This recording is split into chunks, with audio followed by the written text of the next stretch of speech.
Welcome to Our Mutual Interest. I'm your host, Mina Fombo, but it's your stories that make this show more than a housing podcast. Spades in the grind, let's go. In this episode, we sit down with Fran Bevan from the Democratic Body to explore what it means to be part of a housing mutual.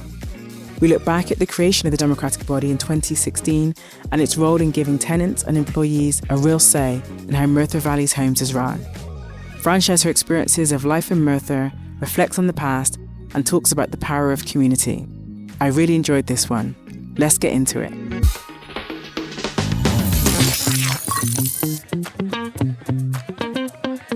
Fran, I'm so excited for this conversation. Welcome to Our Mutual Interest. Delighted to speak to you. Brilliant. So for people who don't know, tell us who you are and what's your, connection with Merthyr Valleys Homes. Okay, I'm Fran Bevan.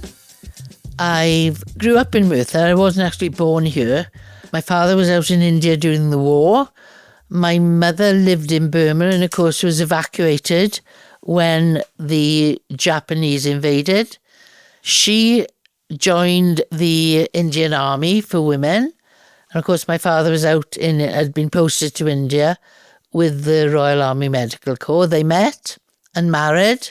I was actually born in India, came then back to this country. I was about 2 years old. And that was it. We lived in a private rental when we first came to Merthyr. Then we got a council house in 1953. I remember that because it was the year of the coronation. Went to school in Merthyr. Loved my time in school, would still be there now if I could. At 18, instead of going off to university, as the plan was, I joined the Princess Mary's Royal Air Force Nursing Service. Served with them, then came back to Merthyr after that. I'd had a knee injury, so didn't complete my nurse's training then. Then I got married, I went to live in Canada, got divorced and came back because I'm like the bad penny that turns up in Merthyr because I just love the place. I came back into what was a council bungalow 18 years ago now because I had really bad arthritis and the knee injury from the Air Force was playing up. I moved in here in the July. In the September, I was told by some of my neighbours that there was a conference for tenants about something called stock transfer. So I was really interested. I thought I'd go along to that. As is me, I did ask a lot of questions. Claire Payne, who was still one of our Merthyr Valley colleagues, and her mother asked me if I would be interested in joining the committee to discuss what was happening. And that's when I got involved with what became Merthyr Valleys Homes. I sat on the board then as a tenant board member. We had a few problems when we first got started, but got it well organised. Then we had some superb chief execs, I got to say. The one chief exec, Mike Owen, brought this to us about becoming a mutual. So we thought, what is a mutual? So after some meetings, and a lot of tenants got involved in the meetings and staff, and then lo and behold, here we are, Merthyr Valleys Homes, the only tenant staff housing mutual in Wales. And I think we've just gone from strength to strength. Just for our listeners who don't understand, what a mutual is, tell us what a mutual is. Basically, the organisation is run by colleagues who work at Merthyr Valleys Homes and tenants. We appoint the board. We can't sack the chief executive. That's why our chief exec curtsies to us when she sees us. But as a democratic body, we meet with the board. We have a strategic away day, which is when we plan what's going to happen to Merthyr Valleys. And it's usually a 5-year plan. And we're just working on one now. And in Welsh, it's Beth Nesaf. Beth Nesaf. Which means what's next. What I love about being part of Merthyr Valleys is that the decisions and the plans are a joint effort between the executive team, the board, and the democratic body. One of the things that really stood out for me when I came to Merthyr Valleys Homes is that mutual model that you've just explained. And I definitely feel like something that really kind of like really made me go wow was when I went to my first Star Chamber. Tell us about Star Chamber. Okay, I said that the democratic body, we have, I'm calling it power, but we don't actually see it as power. It's just part of what we do. Two important things that as a tenant I find is that we are part of rent setting. We look at what Welsh Government are saying we should increase the rent by. We look at what is the Merthyr wages. And what I'm proud to say is we are usually one of the lowest increases in Wales. And then another thing that we get involved with is we call it our Star Chamber, and it's budget setting. Members of the democratic body, along with the board and the executive team, all meet, and then the heads of department come in, tell us what they want, and more importantly, why they want it, and how it's going to benefit our mutual. And then we'll decide what they're going to have and what they're not going to have. And what I love about that, for me, being my first sort of Star Chamber, is leading up to it, I keep hearing in the meetings, Star Chamber's coming, and all the heads of department, they're not running around because, it's much more organised and thought of than that. But, it kind of speaks to how important that space is. This is what we want to spend the money on. This is how it's going to benefit tenants. This is going to be the value for money. This is going to be the impact on the climate, and so on and so forth. And I thought that was such a powerful experience. It's not just, I guess, employees doing to tenants. It has to be in collaboration with. Yeah. And I think that's, it's how we should be working more of across our sector. And it works, right? It actually works. I don't understand why more organisations don't do it. Do you know what? I don't understand. And I'm new to the sector. I say new. I've been here in this sector a year now, but I've come from like the voluntary sector, which is very much about collaboration. I came from a youth work background, which was very much about thinking about things being youth-led. I'm a creator, so lots of other spaces that I've sat in is very much collaborative. And I guess I understand that maybe historically this landlord v tenant, and actually it should be with tenant rather than versus. It's kind of like, colleague or employee with tenant together. And I feel like that's the way that you're going to get better results. And I don't understand, having now been in this sector a year, I don't understand why we don't do more of it. I can't. If anyone can answer that question, drop us an email and tell us why more people, more organisations don't change models. When we first became the Mutual, I was chair of the democratic body, right? And Natalie Warner was my vice chair. And Nat and I did so many housing conferences and spoke to them, right? And everybody was so interested in it, but nothing has come about it. And there's one point I'd like to make. I say I was the first chair of the democratic body. And you would walk into those first few meetings because we were 12 tenants and 8 employees then. And you could tell who the employees were and who the tenants were. Now, in 2025, I would defy anybody to walk into a democratic body meeting and think, that's a tenant, they work for Merthyr Valleys. Doesn't work like that, because any of the questions that are asked or the agenda is what's best for Merthyr Valleys Homes, which means what's best for tenants, but also what's best for the employees. My background is in nursing, right? As long as my nurses were happy, they were my first priority. Because if my nurses were happy, then my patients were well cared for. And when I came to Merthyr Valleys, and I say I was the first chair of the democratic body, tenant chair, I came with that same philosophy, that if our employees are well looked after and cared for, then us tenants would be well looked after.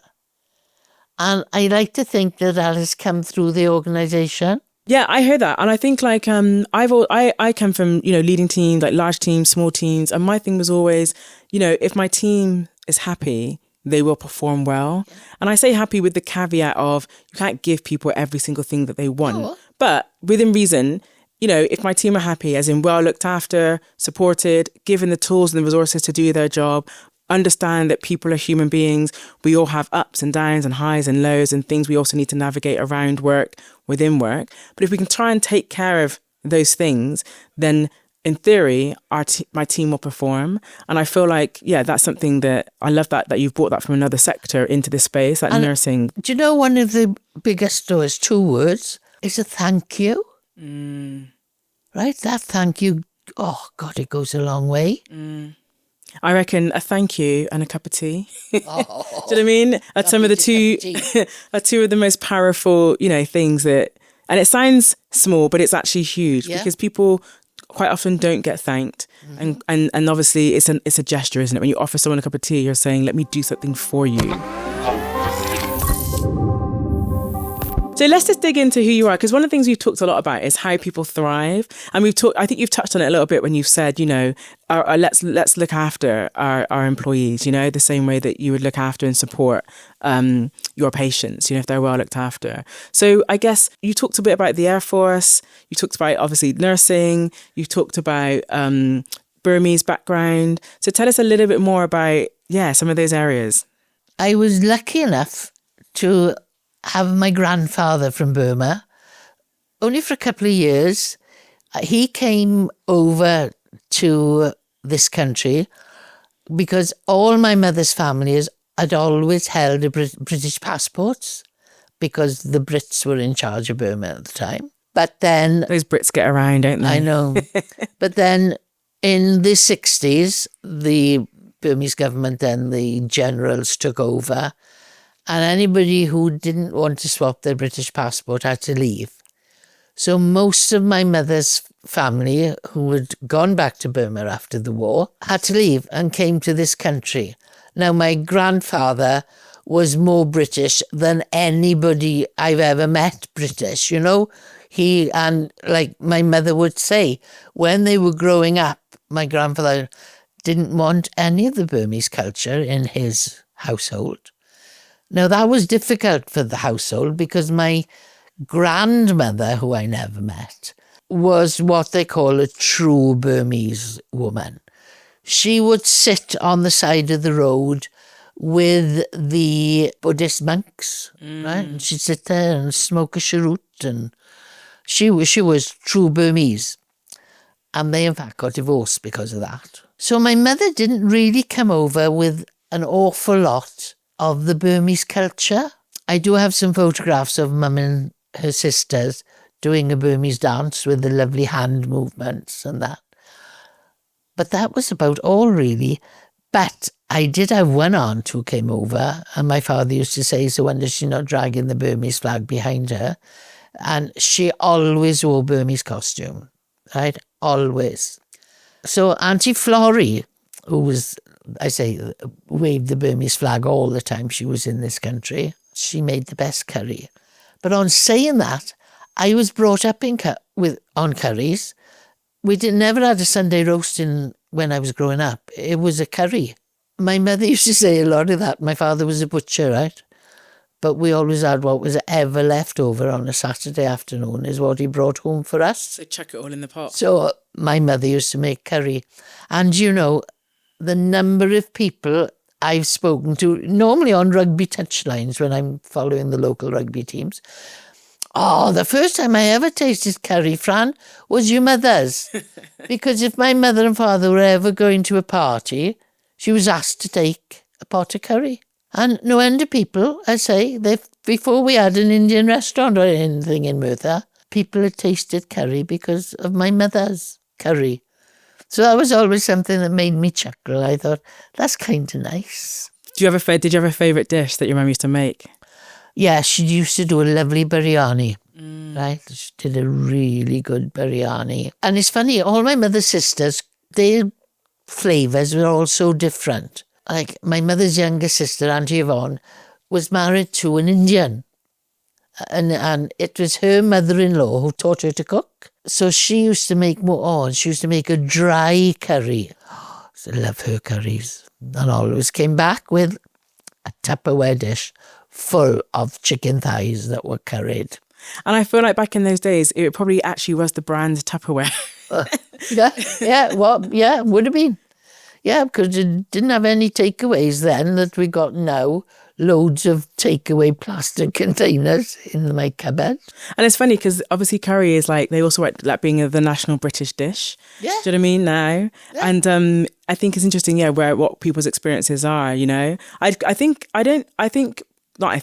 my Nigerian family, we ate stew. So again, bowl meals or pot meals, you might call them, and everything kind of gets put in there. Like, because my friend was asking me, why do you have like fish and chicken in the same dish? And I was like, because it's nice.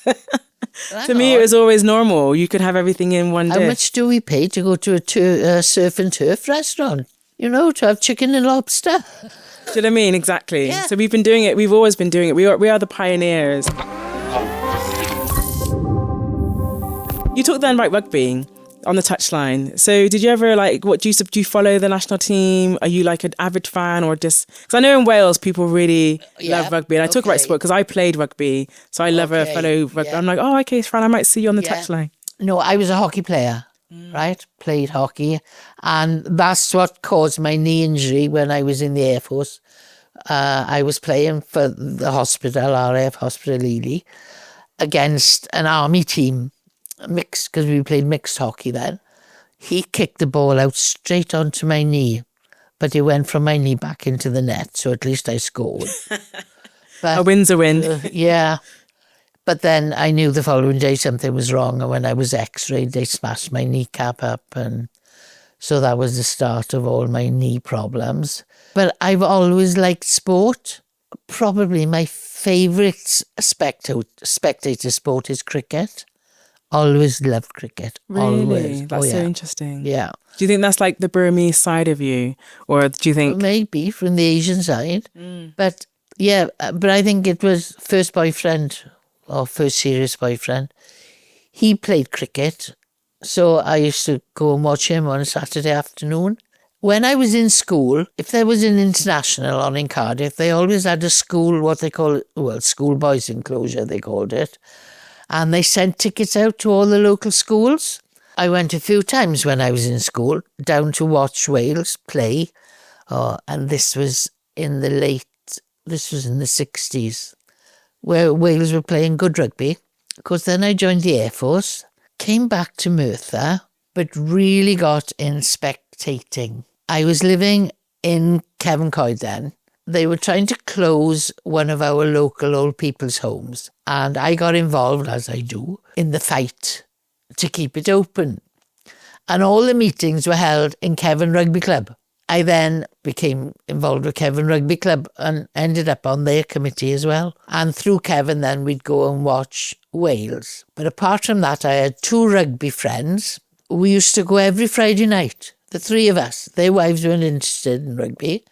So me, Clive and Stu used to go every Friday night to watch whatever region were playing, or if the regions weren't playing, we'd find one of the big clubs that were playing. Got really involved then, and one of my lovely stories, I was on Cefn committee, and the WRU, before the international, they'd send invites out to local grassroots clubs. They'd send 2 tickets for people to go and attend the dinner. So I looked at the committee, I said, most of you have been to one of these dinners? And they sort of said, yes. I said, okay, I'm taking the 2 tickets. They said, there'll be no women there. So I said, okay, now I digress, okay. While I was on the Cefn committee, Graham Henry came to Wales as the great Redeemer coach, because we had problems. So when I was on the committee meeting, I said, why don't we invite Graham Henry up? And they said, don't be silly. I said, okay. So I went home. That was on a Tuesday night. I wrote the letter on the Wednesday, right, inviting Graham Henry up to Cefn Coed Rugby Club to watch grassroots like rugby and have a pint and a Welsh cake, okay? Posted it on the Wednesday with my phone number. On the Thursday, about 11:30, my phone rings, and I answer the phone, hello, and this funny accent said, is that Fran Bevan? And I said, yes. He said, hi, Fran, this is Graham Henry. I'd be delighted to come up to Cefn Rugby Club. So of course, I phone everybody. I say, I need a meeting tonight. told him Graham Henry's coming up, because I said to him, when? He said, when would you like me to come up? I said, well, it's up to you. When are you busy? He said, when do the boys train? I said, Tuesdays and Thursdays. He said, fine, I'll come up next Thursday. So that's how I knew Graham Henry. Kate and I were going to this, black tie dinner down in the Millennium Stadium after an Irish game. Where no women have ever been before. Right. So, of course, Kate and I walk in and we made sure we were really tidy. And, of course, as soon as I walk in and everybody's looking, Graham Henry sees me and says, oh, hi, Fran, it's lovely to see you. Comes up and gives me a big hug, so you get the looks and everything. So then we found our table. So we're sitting at the table. There was a representative from WIU sort of hosting each table. Oh, I can't remember the chap's name now, but he played for Wales and he, in fact, was Graham Henry's manager. He said, gentlemen, we're going to have to watch our P's and Q's tonight, this evening. There's 2 ladies present. So I said, gentlemen, before we go any further, my daughter and I are both psychiatric nurses. And we've been and seen and said and watched things, and David, that would make your hair curl even tighter. So I said, gentlemen, please be yourselves, and I apologise for my daughter and I up front. And we had a fabulous evening. The boy, right, because I had somebody from Caerphilly next to me saying, yes. That's how I got involved. And I did watched Wales in the 90s and the early noughties. And to be honest, I stopped going when they put the price of the ticket up to £100. We were paying 80, 75, 80. And I said, no, that's too much. And that's a shame, isn't it? Because there's all that legacy there. By the way, great story. And I love the way you were like, yeah, we're going anyway. And especially when people are like, well, he's not going to come. And it's like, okay, that's fine. Let me just write a letter. Let me just make a phone call. And I think we need kind of more of that now, because even to this day, people will be hearing things or thinking things, and somebody will say something that means just because they don't believe they can do it, it doesn't mean that you shouldn't still do it anyway. Because as my mum always used to say, if you don't ask, you don't get. You don't ask, you don't get. So I think I love that. And I think that's something we can take from this. So ticket prices, I know. And I think it goes back to that collaboration, I would say. Are they collaborating with the fan base to set those prices? I understand business models. I understand shareholders, profit making. But at the same time, that has to be accessible. But, you look, the stadium is always sold out, so people are paying the prices. So listen, Fran, you've been in Merthyr a long time. Oh, yes. You've seen a lot. You've been around. You're heavily involved, obviously, in the mutual. You're involved, obviously, in local sports. Do you know what I mean? Watching the sport, supporting people. And I know you do 101 things. But I guess for people that have never been to Merthyr, what would you say is like some of our USPs, some of the reasons to come visit? The people. That's the first thing I'll say to you, is the people. Merthyr's had, not good in the past. We've had programmes made about us and always took people to what were the worst parts.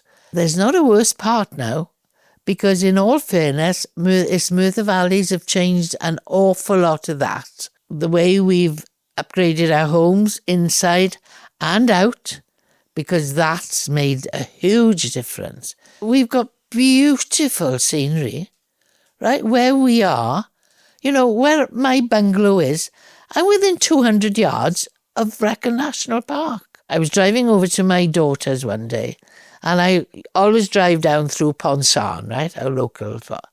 And there's the little narrow Blue Pool Bridge that we've known all our lives. And there were some people on there taking photographs. So they went to move, and I sort of waved and said, it's okay. And I just waited. So when they came off the bridge, they came over to my car and they said, do you live around here? And I said, yeah. They said, how lucky are you? They said they were from Yorkshire, which, got some beautiful parts as well. But they said, we're staying just north of Brecon. And people have said, oh, you don't want to go to Merthyr? She said, we just happened to be, drive round here and this is part of Merthyr. I said, yeah, this where you are now. I said, if you look at that side, where we call the Stones, I spent my childhood up there because I was brought up in Galwanichaf, right? And behind our house, there was nothing. It was only fields. Penedre High School wasn't there then. Neither was the Heads of the Valley Road. So we could just hop our back fence and we were in Ponsarn. And that's what we used to do in our holidays, right? Hop the fence, we'd have a bottle of water and perhaps some jam sandwiches, and we'd be up the river. We were warned we couldn't go the Blue Pool side, which, we never did. We just were on the river by the Stones under the viaduct, one of the famous viaducts that we have. Merthyr was a wonderful place to grow up in. Neighbours, we had fabulous neighbours, and I'm still in touch with them. The people are so kind. Then there's how beautiful we are. I am so proud to be part of Merthyr Valleys Homes and what we've done with our estates. That's why I'm so proud of us. I love hearing you speak so passionately about it, and I think it's good to hear it from, one of our tenants and someone who's from Merthyr. And I think when an area has a reputation, or, sometimes actually it might feel like the reputation sounds bigger than actually it is. And so when I came here, I'd not heard of Merthyr Tydfil before, and I think I've mentioned this before, but some people were like, oh yeah, we've got a reputation, or you'd hear people saying about it, and I was like, well, I haven't seen that or heard that. So sometimes the reputation lives longer than the reality, and the reality was never, maybe it was never as bad as the reputation made it out to be, but it's such a beautiful drive coming through the valleys into Merthyr. Yeah. And I think you're right, an area is made of the people that are within it, and I think there's definitely a strong sense of community here. We're going to come to a close, but I'm just thinking, what's one takeaway? You talked a lot about, you came from your nursing background, and one of the biggest things that you talked about was, supporting, your patients to sort of be well. So what would you say is one thing as a sector, what's one thing that we can do with our tenants in order to support our tenants to, have the best experiences?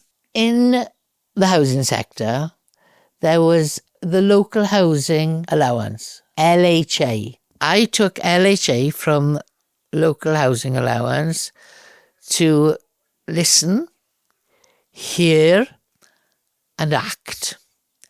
And it's been great because I used that in a conference once, and it's been taken up by quite a few people. And I think that's the most important thing we need to do with our tenants. We need to listen to them. We need to actually hear what they're saying. And we need to act on it and report back, right? Keep the tenants involved. That's the really important thing. I know a lot of tenants don't want to be actively involved, but we can still listen to them and hear them and act on what they say. Absolutely. And I think, it's recognising that being involved doesn't mean coming to something every single week. It doesn't mean, on the phone or on an email all day, every day. There's lots of different ways that we can listen to our tenants, and there's lots of different ways we can ensure that we hear our tenants, and then there's lots of different ways that we can act on our tenants, and most importantly, report back. Let's use that data, analyse it, and ensure that we keep that cycle going. Fran, it's been absolutely beautiful to speak with you. I've loved listening to your stories. The rugby story is the one that will stick with me forever. But you've been brilliant, and thank you so much for your time. I've enjoyed it. Thanks very much. Our mutual interest is powered by Merthyr Valleys Homes.